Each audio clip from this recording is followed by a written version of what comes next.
Hello and welcome to Voices of Freedom, a Bradley Foundation podcast. I'm Rick Graber, President and CEO of the Bradley Foundation. On the podcast, we'll explore issues that affect our freedoms with a focus on free enterprise, free speech, and educational freedom. So let's get started. When public employees face retaliation for exercising their constitutional rights or encountering union corruption, where can they turn for help? Far too often, they're caught between powerful union organizations on one hand and limited resources to pay legal bills on the other. But that's where organizations like the Fairness Center step in to try to level the playing field. Our guest today is Nathan McGrath, President and General Counsel of the Fairness Center, which is a nonprofit law firm providing free legal services to public sector employees hurt or damaged by union officials. Since the landmark 2018 Supreme Court decision, Janus v. AFSCME, which ruled that public employees cannot be forced to pay union dues, Nathan and his team have been on the front lines helping workers understand and exercise their constitutional rights, from challenging illegal contract provisions to actually exposing embezzled union dues. The Fairness Center's work touches on fundamental questions about individual liberty, constitutional rights, and the proper role of public sector unions in American democracy. Nathan, welcome to Voices of Freedom. It's great to have you. Thank you so much, Rick. It's a pleasure to be here. Absolutely. Let's jump in and start out by just talking about your background. You were in private practice and you decided to leave that to focus specifically on constitutional and labor law, particularly helping public sector employees. Why'd you make that switch? Yeah, I think my story on that starts a few years even before private practice. I worked on the Hill for a congressman for a number of years. Did you? And yeah, I did. And it was a really neat experience. Part of my portfolio for him was actually labor policy. So I got to see it from that end of things. And I remember thinking multiple times during my couple years there, just that, we can pass great laws, we can help implement great policy, but the rubber is going to really meet the road when it gets out into the real world and judges start to make rulings and lawyers do their work. And I always thought, boy, maybe to be an attorney, maybe that's the tip of the spear on this. And so I spent a couple years on the Hill and then went to law school, went up into private practice. And as the new associate, you know how that goes. You kind of just get thrown into anything and everything. So I got to see a lot of areas of law I really enjoyed and some that I didn't so much. And but I think the thing for me after a couple years, I just wanted to do something that was more mission oriented, kind of like the bigger impact, the bigger picture, and having a mission to drive me at the core. And so that's really where my search began, I guess, for public interest law. And I guess depending on how you look at it, providentially or accidentally fell into it. And that's what led me to now many years doing this type of work and eventually to the Fairness Center. Were you working with big law firm, little law firm? I was in a smaller law firm. I think we had two partners. So we handled pretty much every type of law that came through. The general practitioner was in full effect there. So, you'd go from a criminal hearing in the morning to personal injury and then doing someone's will and trust in the evening. I remember those days as a former lawyer myself. I figured you would. Let's talk now about the Fairness Center itself and its mission. Talk about what it means to provide legal services to those, and I quote, hurt by public sector union officials. And what common situations do you see that cause clients to knock on your door? Yeah, I think for me, the Fairness Center really drew me in with our very narrow and focused mission because we knew what we were about and we've stayed true to that. And I really love the strategy and how we implement it. So we say we're a national law firm with a state focus. And what that means is that we go to states that we think are strategic decisions and choices to go. We don't take cases from everywhere.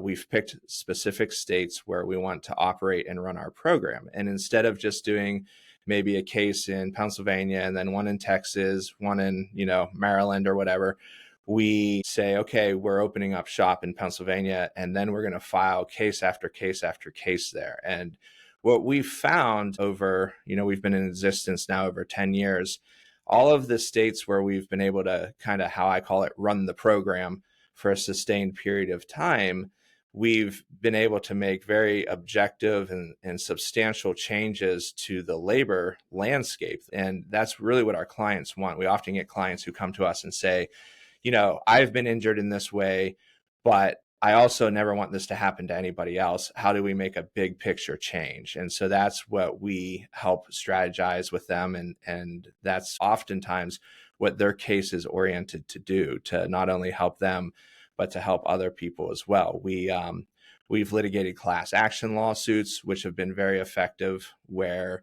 a lot of public interest firms, they'll sue the government, right? And so if they beat the government, typically bureaucrats just want to be told what to do. So if you win, they're just like, okay, instead of doing it way A, we'll now do it way B. But with unions, when they're your opposition, often they say, well, if you take away way A, I have B, C, D, E, and F to get around that. And so when you do a class action lawsuit, it brings a lot more fuller relief across the board and bigger picture. And so that is one of the tools that we use at our law firm to be able to help our clients that way. How many people are on your team? We have 7 full-time litigators right now, and the firm is at, I think, 16 people. So we've been steadily growing, and it's just been really neat. We're in Pennsylvania, New York, Connecticut, Colorado, and I'm sure you won't be shocked, but federal government unions are just as bad. So we're representing the federal government employees too.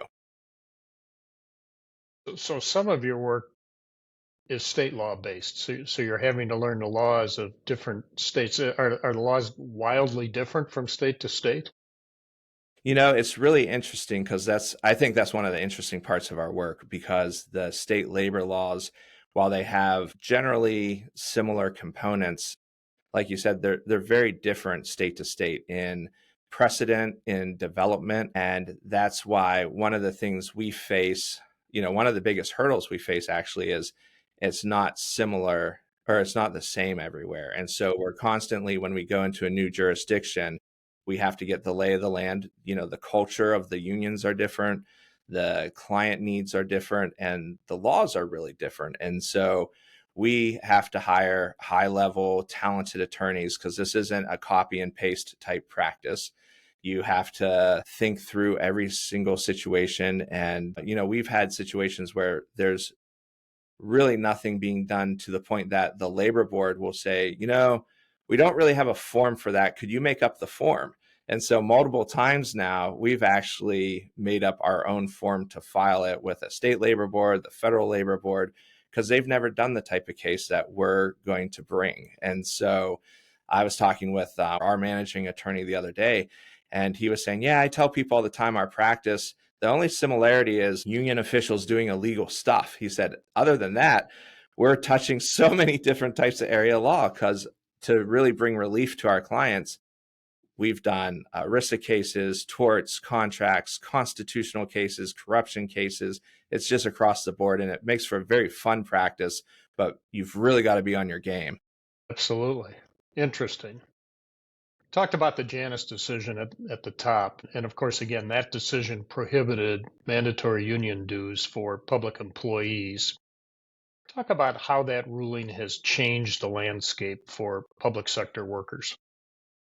Yeah, I think the Janus decision was a really nice step forward, but it wasn't a complete solution for everybody. And so Janus pretty simply was that if you were not a member of the union, you no longer had to pay any fees or any types of dues to the union. Because back pre-Janus, even if you were out of the union and the union still represented the place where you worked, basically like all the teachers in a school district, even if you weren't a member, you still had to pay the union a certain amount of fees. And that actually caused a lot of litigation.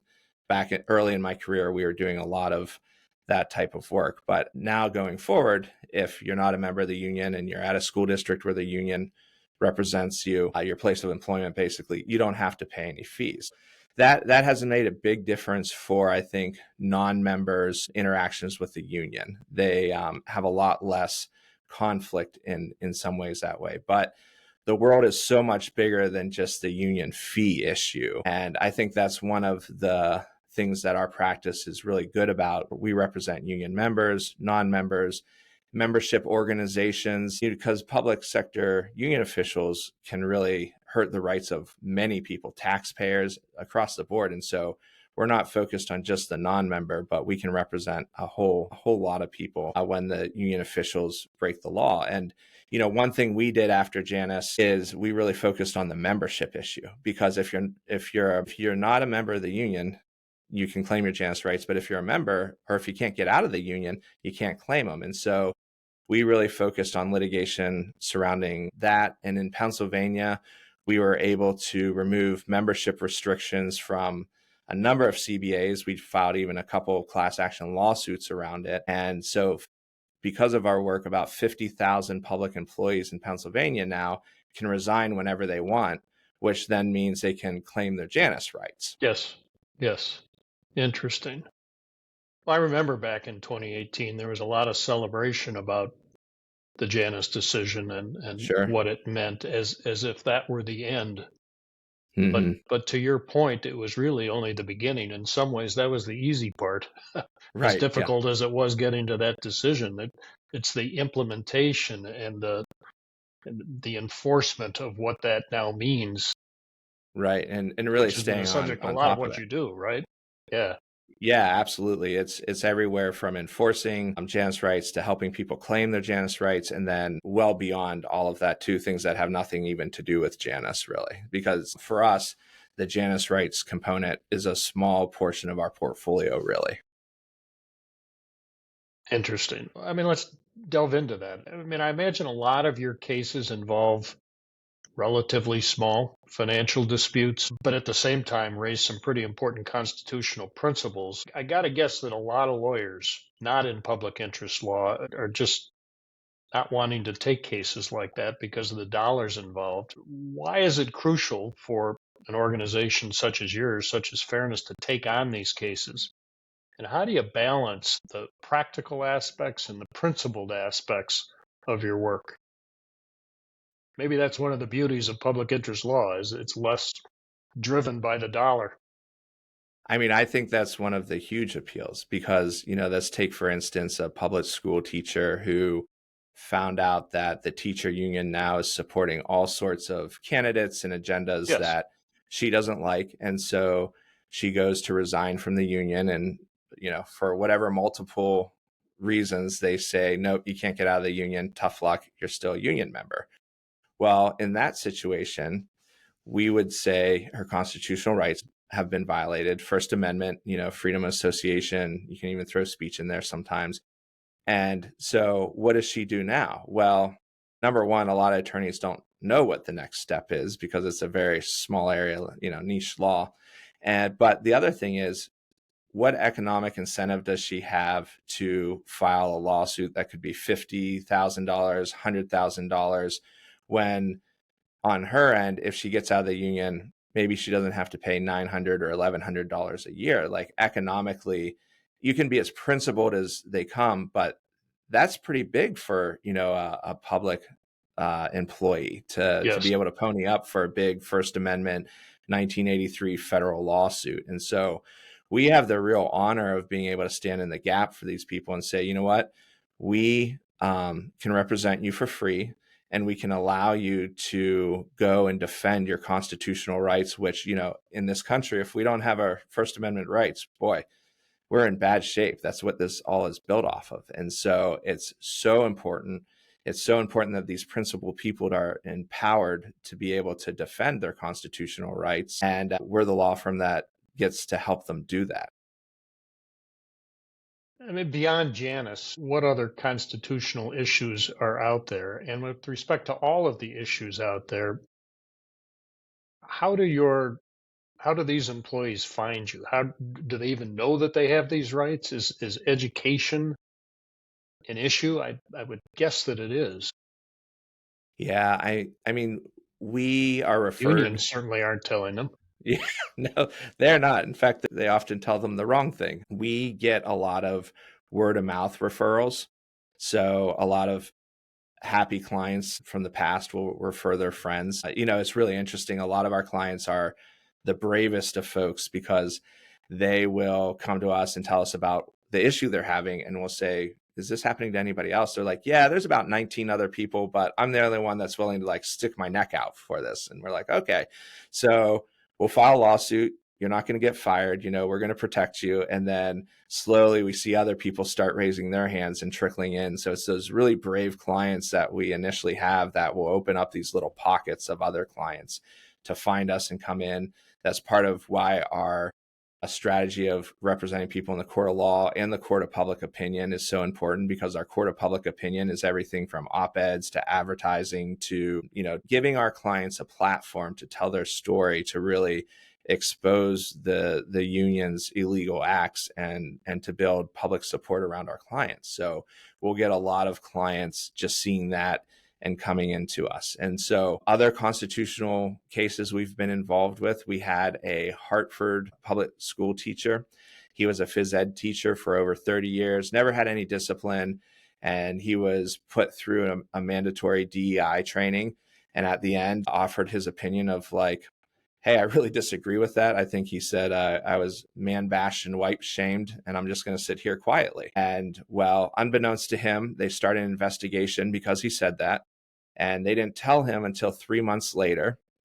And at the end of a 12-month investigation, they gave him a disciplinary letter in his file, made him go to sensitivity training, and he calls it reprogramming. And he asked the union if they would represent him and file a grievance. And they said, no, you're not a member, so we're not going to represent you. So this scenario led to two cases, one at the Connecticut Labor Board for the representational issue, and we actually won for our client there. And because the Connecticut Labor Board said, nope, you represent that bargaining unit and all those teachers, so you need to represent him whether he's a member or not. So we won there. They even called the union's argument wholly frivolous. That's how bad it was. But the constitutional case now was he gave his opinion on something and was retaliated against. So it was a retaliation for expressing an opinion, First Amendment right sort of case. And so we filed that in federal court for him. And just recently, the union or the school district was trying to get rid of it on motion for summary judgment. And we actually had a opinion come out very recently where the judge said, nope. The summary is basically he was speaking as a citizen and he had the right to offer an opinion on that. The case gets to go forward. We're not a DEI firm. We're not an anti-Semitism firm or anything like that. But the unions are violating people's constitutional rights and discriminating against them based off of, being Israeli or DEI. The unions are blessing a lot of DEI programs. And if anyone speaks up against it, they're being retaliated against. So a big part of our practice underlying that is constitutional rights, and other Title VII rights. But it's getting into these really interesting cultural issues that are very relevant and pressing today. So beyond legal issues, do you find that your clients are often ostracized in their workplaces? I mean, it's got to be incredibly difficult to go to Yeah. work every day, I would think.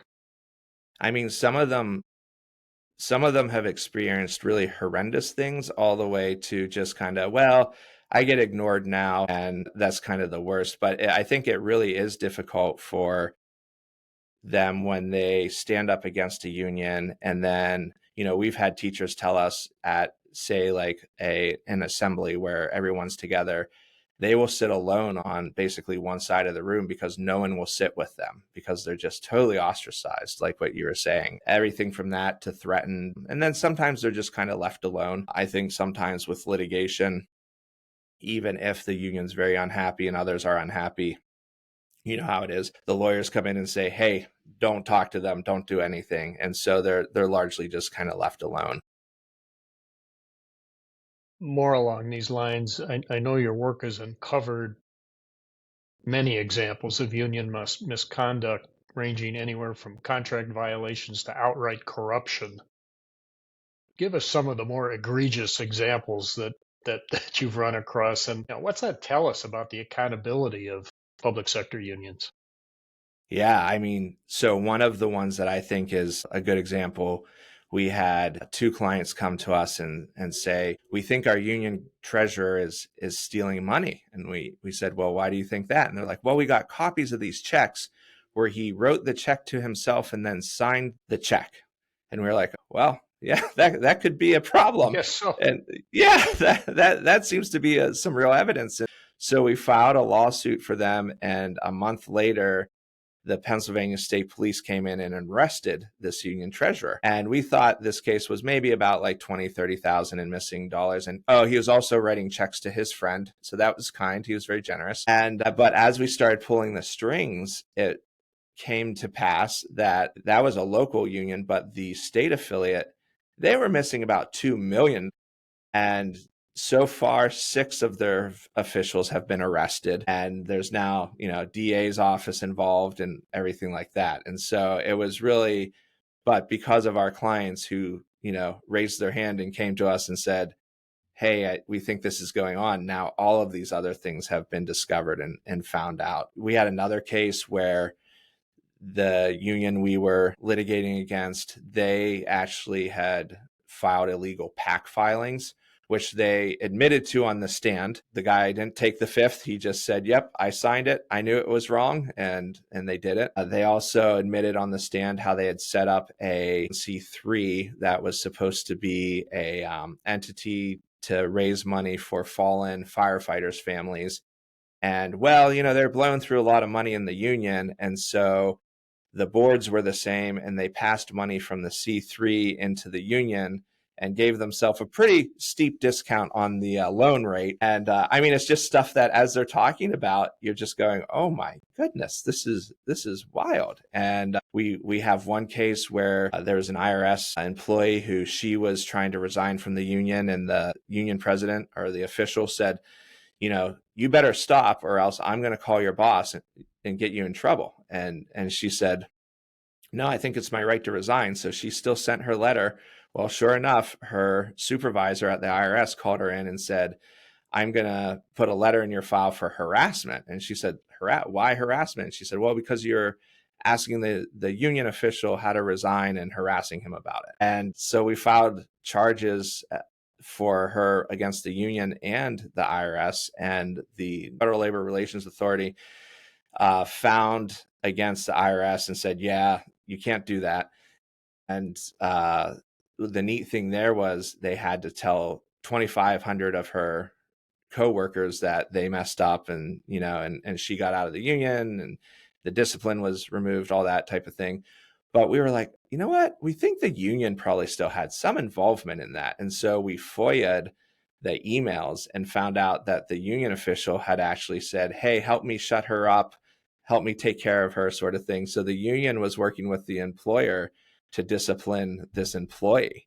So, we've now appealed that and saying, hey, maybe you should look at the union too on this. And I mean, the list really goes on. I mean, we've found stuff where they were using union dues to fly union officials' girlfriends on like island vacations, $12,000 Rolex watch, tickets to musicals, baseball games, the Super Bowl. There's been hush money payments, all sorts of things that often unions just aren't held accountable. No one questions them. No one sues them. A lot of times, again, going back to what we were saying earlier, there's just not a lot of financial incentive to. So if you don't find an organization like ours that can bring a top-notch legal team and do it pro bono, the unions know they can just kind of trample people's rights repeatedly Yes. and never get caught. So, I was talking with one of our clients, and he was just saying, the unions are supposed to be the check on the system, but who checks the check? And then he pointed at me. He's like, you guys are the check.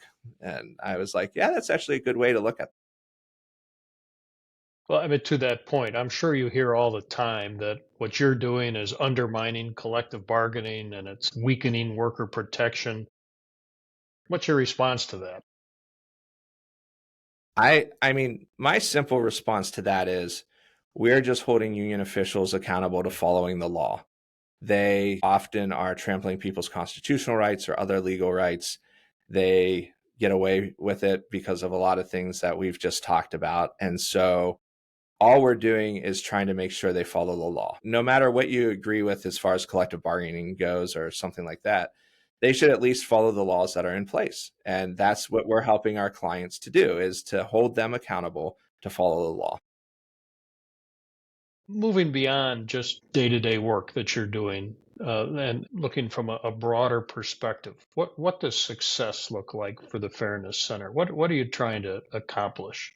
It's never going to be perfect, but what's success? Yeah, I think we have a couple things that we look at. Number one, we're a client-centric firm. So what does our client want to accomplish? And Yes. we've been able, even though we are on a cutting edge area, we're often doing things that have no precedent and haven't been done before. Currently, we're sitting at about an 89% success rate in accomplishing our clients' goals. So I'd say that's a pretty good marker. And one of the things that they More really than want to pretty do, good. that's not bad, right? You never know. It could vary any year, but right now we've been pretty successful that way. And our clients are happy about that. But the outcome of that, as I said earlier, a lot of our clients want to shift the culture. They want to make sure this doesn't happen for other people, not just them. And so I think success is seeing the culture change as our clients want it to. And I would, again, just going back to what I said earlier, I think we've really had objective, substantive change in the states that we've focused in. And that is very exciting to me. And I know that it is for our attorneys as well when we see that happening. And the other thing is just giving our clients a platform to tell their story, right? Whether it's through an op-ed or a TV interview. But a lot of them, that's all they want. They just want people to know. A lot of times they're like, I don't want money back. I don't want this. Or I just want people to know how my rights have been violated. And so that is success, leveling the playing field for them. A lot of these unions have big time law firms that come in, highly paid attorneys, Yes. Yes. just, big guns coming in. Well, we need to be equally up to the task and be able to, as you know, being an attorney, there is a real range of attorneys. And if you're not ready to fight the best with the best through either rules or arguments or briefing, you can get really outdone. And so we have to be up to the task for our clients as well. And I think we are. And I'm really proud of our firm for that.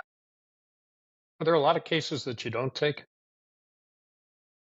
Our philosophy, because we plant an estate and we want to file repetitive litigation, Yes. is usually a lot of cases, if they fall within our mission and if we think that, obviously they're not frivolous or something like that, we will take them, because that's part of kind of policing the unions and holding them It's your mission. accountable and making Yes. sure that they're not stepping out of line. And that's how we're affecting long-term change for our clients, is that, okay, the union did this once and they maybe had to pay out some money, but no one's there then to stop them from doing it the second or third time. Well, we want to be those people who are there to stop them the second and third time. And eventually they'll give up. And a good example of that is the resignation restrictions here in Pennsylvania. One of the unions, within like an 11 or 18-month time period, they would tell people, no, you can't get out of the union. So they'd find us and we'd sue them. And they're like, okay, they can get out of the union, and they give them their money back. And then another person would come to us and we do the same thing. And then another person would come to us and they do the same. And people might be like, well, why are you taking, they're all the same types of cases. What are you doing? Well, you know what? By the sixth person, the union finally said, you know what? We're not going to do this anymore. They pulled the resignation restriction out of their policy, out of their collective bargaining agreement. And that collective bargaining agreement applied to 29,000 people. So now 29,000 people don't have a resignation restriction because of our 6 cases, our 6 clients. And we just sued and sued and sued until it finally wasn't worth it to them. And, a really rewarding story that happened about a year after that was a potential client called us about something totally different, not about resignation, but he was telling me, he's like, the oddest thing, we used to always get told no when we wanted to resign. I just wrote a letter and got right out. And I started chuckling. He's like, why are you laughing? I was like, well, that didn't happen by accident. I said, Not by accident. Yeah, that's right. That's That was a because lot the of work. last year there were a lot of lawsuits brought over that. And he was like, oh, look at that. But, just hearing the real world effect that our work is having was really rewarding. That's terrific. Last question, Nathan. What do you see as the biggest challenges facing public sector employees' constitutional rights today? And what gives you hope about the future of worker liberty? Yeah, I think the biggest problems are even beyond the constitutional problems. We talked about a couple of the Yes. constitutional issues, but unions, public sector unions, really where we focus, are really in every facet of life, whether it's constitutional violations or pushing DEI or anti-Semitism or racism, sexism, corruption, across the board. Any policy issue that you care about, public sector unions have something to say about that, larger than just collective bargaining with public sector unions. And so I would say pick the issue and our clients are involved with it somehow, and we're addressing it in some way. And so that's kind of the scope, which is large. But why I'm hopeful is because we've actually been able to be successful across the board on a lot of these different things. And, to give you one example, in Connecticut, where we are, we have had success at the labor board, in the state court, and the federal court. And I remember when we first announced expansion up into Connecticut, people are like, why are you going into the Northeast? Don't the unions own everything? Aren't you wasting your time? And we thought it was a strategic decision to be there for some reasons. And just over the years we've been there now, we've won in every jurisdiction, every venue, and we're winning in tough places. And that gives me a lot of hope. Our win rate gives me a lot of hope. And just that people are getting bold and being willing to come and say, hey, here's another issue, help me tackle it. And that gives me a lot of hope for the future. Janus or other reasons, it seems like there's been a tremendous amount of progress in this space over the last, 8-9 years. Yeah, I think there's been a lot of decisions and victories that, especially public employees, but all of us can look and say, hey, constitutional rights are being defended. Courts are going the right way on a lot of this. Fantastic. Nathan McGrath, thanks so much for spending time with us today. And thanks so much for all that you and your team do on behalf of so many workers across the country. We truly do appreciate it, and I'm sure they do even more. Thank you so much, Rick. It was a pleasure to be here. And as always, thanks to all of you for joining us on this episode of Voices of Freedom. Join us on Apple Podcasts, Spotify, or wherever you get your podcasts for our next conversation on issues impacting our freedom and America's foundational principles. And make sure to subscribe so you don't miss an episode. I'm Rick Graber, and this is a Bradley Foundation podcast.